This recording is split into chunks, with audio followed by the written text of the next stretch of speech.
Now we're going to talk a little bit more about Peter Francisco. He's not done yet. He's going to come back and help the American Revolution a little later.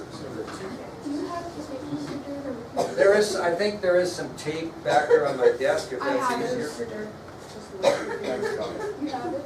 Yeah, I'll pass it up. Okay, thanks. That was good? I'm afraid it's Peter Francisco. You can't even know, but mine didn't say. Okay, Yeah.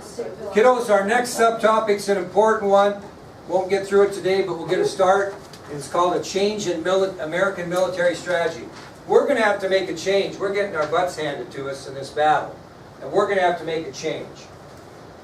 And so, after the British kicked our rear at Camden, the Redcoats marched towards Charlotte, North Carolina.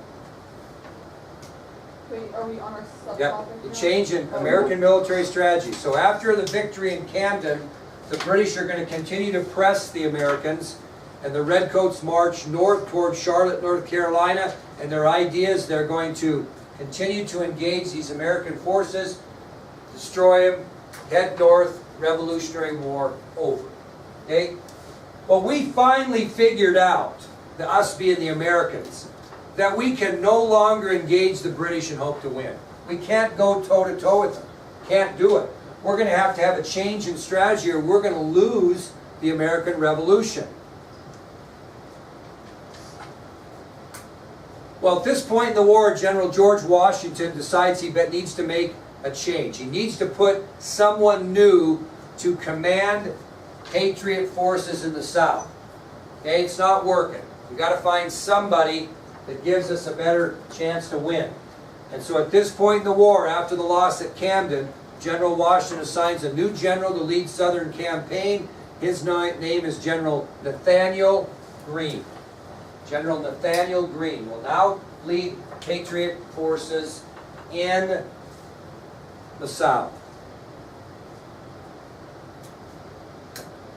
Now this is the military strategy that Greene changed to, and it really made a difference. He decided to implement a hit and run strategy. Hit and run strategy. And he wanted to wear out the British Army. Now I'm going to give you a little extra history lesson today about the rope-a-dope. Anybody heard of the rope-a-dope? You guys are too young. It's just, I'm getting old. Okay. Muhammad Ali, maybe one of the greatest boxers ever, late in his career was old. And he wanted to win the heavyweight championship back. So he boldly challenged George Foreman, a very young upstart champion who had won the heavyweight championship, to a fight in Zaire, Africa.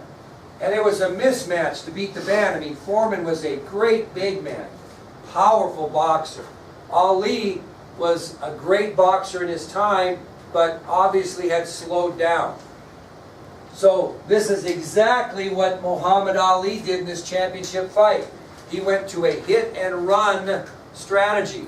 And basically he would go in and he would spar with Foreman a little bit, and he'd get back on the ropes and just stand there, and he just let Foreman swing and swing and swing, hoping he could hang on and tire Foreman out. And it worked to perfection. Ali was like a huge underdog in this fight. And we'll talk about it next year when we get into sports in the 60s. And he kept getting on the ropes, and he called rope-a-dope, and Foreman would hit him and back off, and he'd give him some of this, and once in a while he'd come out, but he stayed against ropes. Well, pretty soon, in the later rounds, Foreman got tired. And Ali was not tired because he stood and took that punishment, but he didn't lose his air. Finally, Ali decides he's going to come out, knocks Foreman out, and wins the heavyweight championship of the world. That's exactly what Nathaniel Greene's going to do here. He's going to hit and run. He's going to punch Andy in the face and then retreat back and hope he follows. And then he's going to punch him in the face again, and then he's going to retreat and try to wear out the British Army. That was the plan. So the Patriots are not going to attempt to win any major battles against the British, as one major defeat at the hands of the British will end the revolution. He's going to get involved in a long series of hit and run skirmishes where he's going to harass General Cornwallis and the British Army. And every one of these skirmishes that he's going to get in with the British is going to be a, quote, kids, loss for the Americans in the win-loss column. But all he's trying to do is to wear that army out and have them follow him into trouble. Okay? Now, to end today's lecture and tell you a story, General Greene was quoted as saying about this new strategy, and I want you to write this down. This was his quote about his new strategy, this new hit-and-run strategy. He said, quote, "We fight, we get knocked down, we lose, we get back up, and we fight again." We fight, we get knocked down, we lose, we get back up, and we fight again.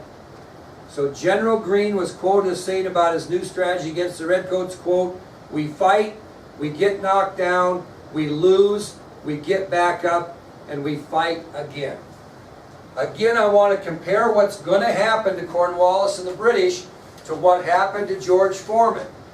Ali suckered him into his territory, into the corner, wore him out, turned on him, knocked him out. You keep that in mind, because that's what Greene's going to have here. He's going to hit and run and retreat, hit and run and retreat, and he's going to get Cornwallis in a spot he doesn't want to be in, and then the Americans are going to pounce. Okay? All right, we'll end with that. Then I'm going to tell you the Taco John story. Rocky Mountain College days, 1978. Interest